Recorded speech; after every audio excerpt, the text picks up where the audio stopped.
Welcome to UPSC परीक्षा। My name is Rohit Kumar.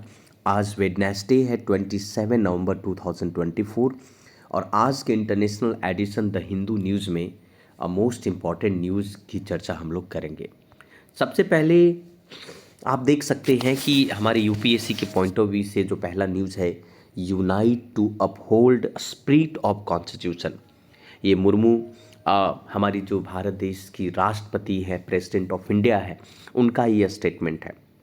जैसा कि आप सभी जानते हैं कि कल यानी कि 26 नवंबर को कॉन्स्टिट्यूशन दिवस था और उस कॉन्स्टिट्यूशन दिवस पर आप सब जितने भी बड़े बड़े नेताओं ने, सभी लोगों ने इसको सेलिब्रेट किया, क्योंकि आप सबको पता होगा कि हमारा जो कॉन्स्टिट्यूशन है वो कॉन्स्टिट्यूशन एक तरीके से हमारे देश में समानता, भाईचारा और बंधुता को बनाए रखने में मदद भी करता है। इंडियन कॉन्स्टिट्यूशन के बारे में ये कहा गया कि इंडियन कॉन्स्टिट्यूशन एक प्रोग्रेसिव डॉक्यूमेंट्स है, एक रिस्पॉन्सिबिलिटी है एग्जीक्यूटिव, लेजिस्लेटिव और जुडिशरी का, जो तीनों मिलकर एक साथ करके भारत देश की जो जनता है, कॉमन जो पीपल है इस देश के अंदर में, उसको संविधान के तहत एक तरीके से राष्ट्रवाद में बांधने का काम करता है। 75 साल पूरा हो चुके हैं इस संविधान को और उसी बेस के आधार पर एक हिस्टोरिक सेंट्रल हॉल में संविधान सदन, जो ओल्ड पार्लियामेंट बिल्डिंग था, वहाँ पर वाइस प्रेसिडेंट जगदीप धानखड़ और प्रेसिडेंट ऑफ इंडिया ऑपोजिशंस के लोग, इन सभी लोगों ने यहाँ आकर के संविधान दिवस को सेलिब्रेट किया। अब यहाँ पर अगर हम बात करें कि इनवोकिंग में डॉक्टर भीमराव अम्बेडकर कहा करते थे कि independence will be a put a jeopardy a second time if the party place creed to above the country. देश से ऊपर कुछ भी नहीं है, देश से बड़ा कुछ भी नहीं होता है। देश में भाईचारा और बंधुता को बनाए रखना बहुत ही ज़रूरी होता है।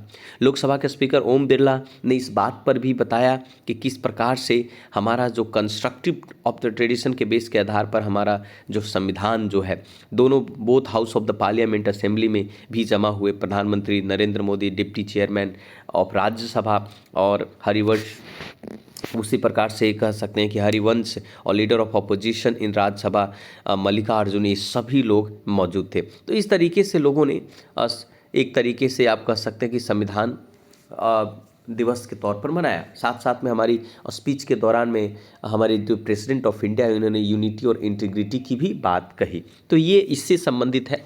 प्रधानमंत्री ने कहा कि nation first spirit will be keep to alive the constitution. संविधान को जिंदा अगर तभी रखा जाता है जब राष्ट्र को सबसे आगे लाया जाए। उसी बेस के आधार पर लोगों ने, विद्वानों ने तरह तरह की बहुत सारी बातें कही। लिबर्टी, जस्टिस, इक्वालिटी, फ्रैटर्निटी, इन सभी चीज़ों को डिफाइन करते हुए बताया कि किस प्रकार से ये स्वतंत्रता, समानता और न्याय और भाईचारा और बंधुता हमें संविधान देता है। तो ये इससे संबंधित न्यूज़ है, आपके एग्ज़ाम में क्वेश्चंस के तौर पर आएंगे। चलिए, मोस्ट इम्पॉर्टेंट जो न्यूज़ आज का हम लोग पढ़ेंगे एडिटोरियल सेक्शन से पहले। आज अगर आप देखोगे तो एडिटोरियल सेक्शन से पहले एक मोस्ट इम्पॉर्टेंट न्यूज़ है। जैसा कि हमने देखा है, मोदी जी ने कहा कि nation first spirit will be keep the constitution alive. हालांकि मोदी जी को इस बात पर सोचना चाहिए, उनको भी बोलना और सोचना दोनों अलग अलग है। अब साइंस की दुनिया का एक मोस्ट इम्पॉर्टेंट न्यूज़ अगर हम बोले, 6 डिकेड हो गए, यानी 60 साल हो गए। थुम्बा में लॉन्च हुआ था पहला हमारा, आप कह सकते हो कि स्पेस, इंडियन स्पेस प्रोग्राम की जो जन्म है, उसकी जो शुरुआत है वो आपको 21 नवंबर को हुआ था। तो 21 नवंबर को 61 साल पूरा हो गए the birth of Indian space programme में। तो आज की कहानी थोड़ा सा इसी इसरो से रिलेटेड है, जिसके बारे में थोड़ा हम लोग ध्यान से पढ़ेंगे। कहा जाता है कि 21 नवंबर को 61 साल हो गए थे birth of Indian space programme का। इसी देश 1963 में इसी डेट को साइंटिस्ट ने एक कह सकते हो कि नाइक अपाची, एक साउंडिंग रॉकेट, जो पहली बार केरल में थुम्बा में लॉन्च किया था। ये जो रॉकेट है इंडियन स्पेस रिसर्च ऑर्गेनाइजेशन का एक मास्टर कह सकते हो प्लान था। एक सॉलिड प्रोपेलेंट टेक्नोलॉजी पावरिंग के बेसिस के आधार पर इंडियाज़ के लॉन्च व्हीकल आज जो है भारत के पास अच्छे अच्छे हैं, लेकिन उस वक्त में ये पहली था और इसीलिए हम भारत जो है हर साल एनिवर्सरी मनाता है। तो इंडिया ने, अगर आप कह सकते प्रश्न के तौर पर पूछेगा, India launch its the first satellite on board SpaceX rocket even as a multiple Indian private sector entity geared up to launch their own में आपका। अब आप थोड़ा सा इसके बारे में समझें कि लॉन्च ऑफ मेरिट्स के बारे में क्या कहता है। लॉन्च ऑफ मेरिट्स का मतलब है कि जो न्यू स्पेस इंडिया लिमिटेड है, जो 4700 kg का GSAT-N2 GSAT-20 सैटेलाइट को स्पेस एक्स फ्लैकॉन 9 रॉकेट से फ्लोरिडा में लॉन्च किया। फ्लोरिडा से ये फाल्कन 9 रॉकेट जो है स्पेस एक्स का, वो न्यू स्पेस इंडिया लिमिटेड ने उसको लॉन्च किया। N2 was not launch on board on the Indian launch vehicle से नहीं हुआ था, बिकॉज वेट जो था ज़्यादा था, पेलोड कैपेसिटी ज़्यादा थी। उसी प्रकार से LVM-3 की बेसिस के आधार पर मैं बात करूं कि जियो स्टेशनरी ट्रांसफ़र ऑर्बिट में इसे 4 टन वेट से ज़्यादा जो करना बड़ा मुश्किल होता है। अब इंस्टीड 1 वॉज द लास्ट सच, अब इन सैट जो है 1D was the last such satellite launch किया गया था फ्लोरिडा से 1919 में। उसके बाद GSAT-N2 जो है KA band high throughput communications वाला जो इसरो के द्वारा लॉन्च किया गया।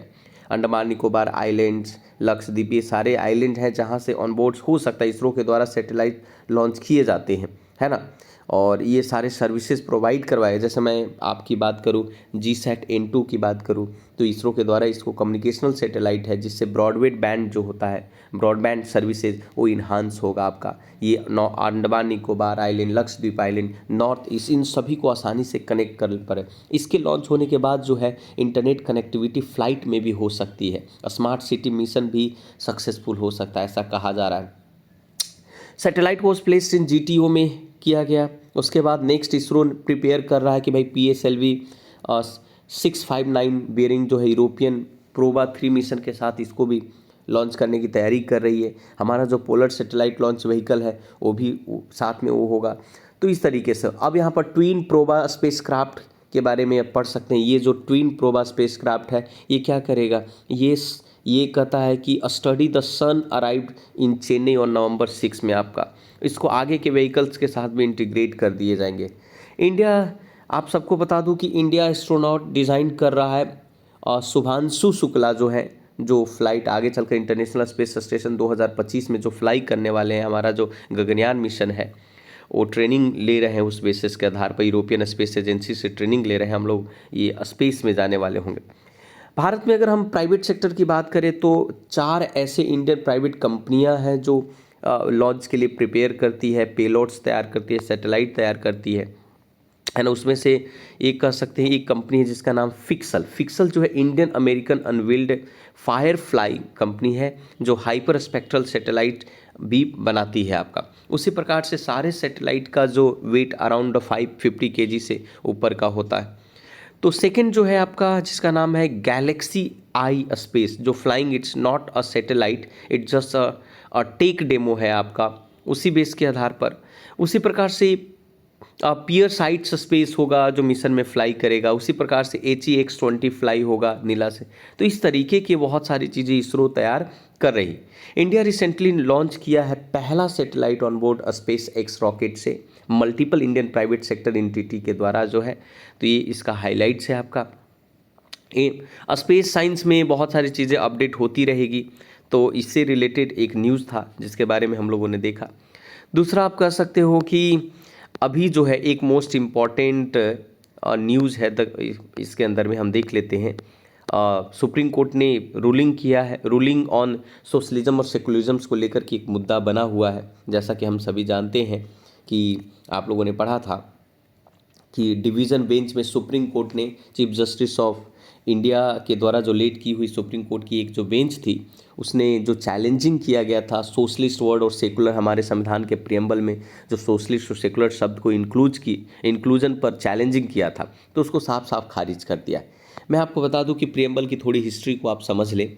हिस्ट्री में ये कहता है कि ओरिजिनल जो प्रियम्बल है 26 नवंबर 1949 को अडॉप्ट किया गया और डिक्लेयर किया गया वहाँ पर कि इंडिया जो है सोवरेन डेमोक्रेटिक रिपब्लिक है, यानी भारत संप्रभुत्व लोकतंत्रात्मक गणराज्य है। हमारा संविधान सभा ने यही दिया था। हमारा संविधान सभा ने सोशलिस्ट शब्द को अवॉइड किया था। उसको शायद ये महसूस हुआ होगा कि they felt declare economic ideas of country को लेकर के इस शब्द को अवॉइड किया, तो उस वक्त अप्रोप्रिएट नहीं था।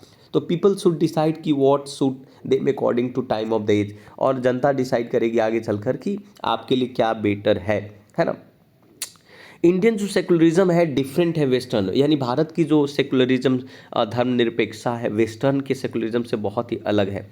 बाद में स्टेट और रिलीजन स्ट्रिक्टली सेपरेट कर दिए गए गवर्नमेंट, यानी गवर्नमेंट सभी धर्म को सम्मान करती है लेकिन किसी धर्म को फेवर नहीं करती है।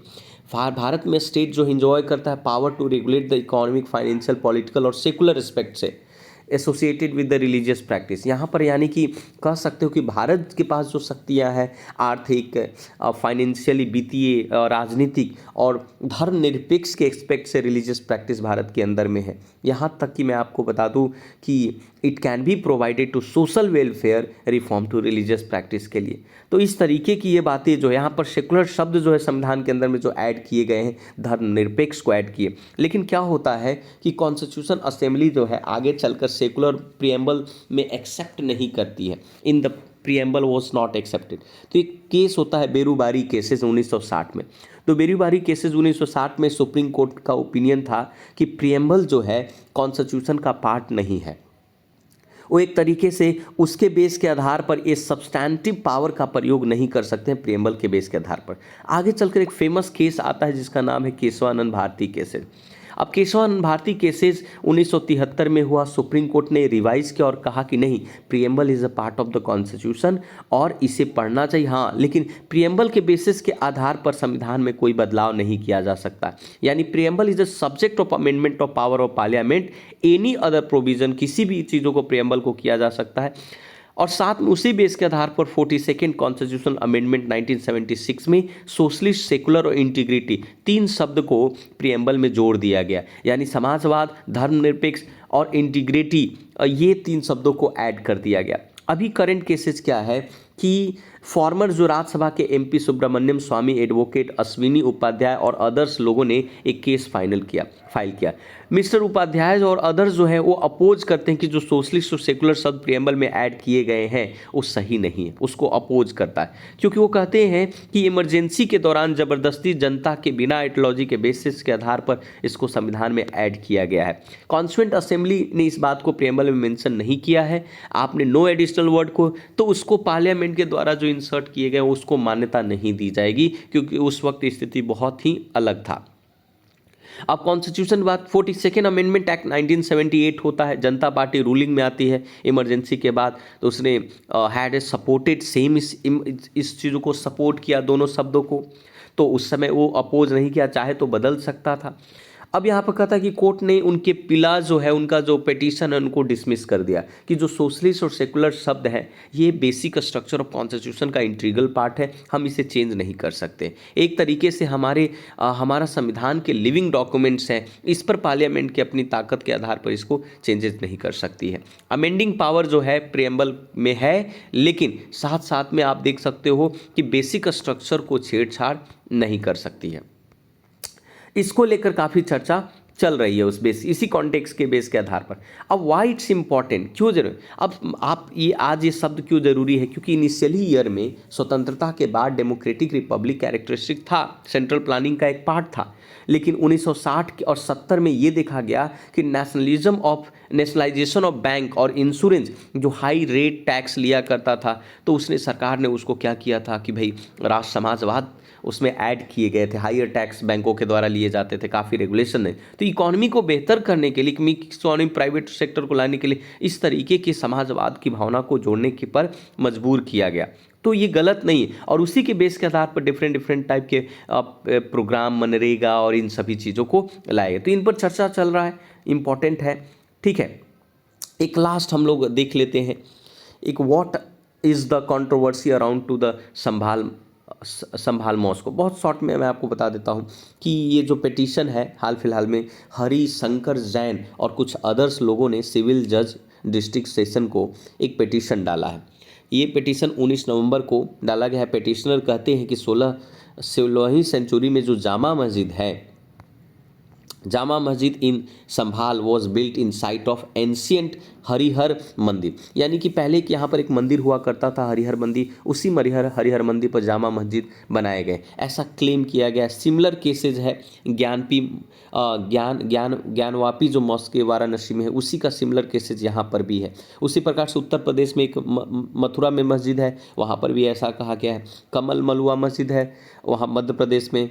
तो मिस्टर जैन ने इस पेटिशन के बेस के आधार पर जो वाराणसी है, मथुरा है, धर है, इन सभी केसेस का मामला सेम है। एक और केसेस आ गया जिसको संभाल मॉस्को के नाम से जाना जाता है, और उसको जो संभाल मॉस्को है एक तरीके से नेशनल मूवमेंट के तरीके से उसको प्रोटेक्ट किया जाता है। सेम डे में हियरिंग हुआ, सिविल जज ने ऑर्डर दिया है फोटोग्राफिक वीडियोग्राफिक सर्वे के लिए, साथ साथ में पूछा है इन सभी प्रेजेंटेशन पर 29 नवंबर तक मॉस्को में इंतजामिया कमेटी है जो not consult to the court से उन्होंने कंसल्ट, ये सारी कहानी है। देखिए बहुत सारी कहानियाँ आएगी जाएगी, देखते हैं क्या होता है आगे की कहानी और इस बेस के आधार पर। जैसे आप लोगों ने मॉस्को की कहानी में आपने देखा होगा कि अयोध्या वाराणसी की तरह संभल जो डिस्प्यूट है ये केवल 1 साल का नहीं है। ऐसा कहा जाता है कि जो जामा मस्जिद संभल में वन ऑफ द 3 मॉस्को जो मुगल एम्पायर ने बनाया तो उनमें से एक है। बाबर के दौरान में 1526 से लेकर 1530 के दौरान में इसको बनाया गया, और एक पानीपत में है एक बाबरी मस्जिद भी अयोध्या में, ये दोनों का सेम था, और तीसरा इसकी बात हो रही। तो कहानियाँ हैं, देखते हैं आगे चलकर क्या होता है।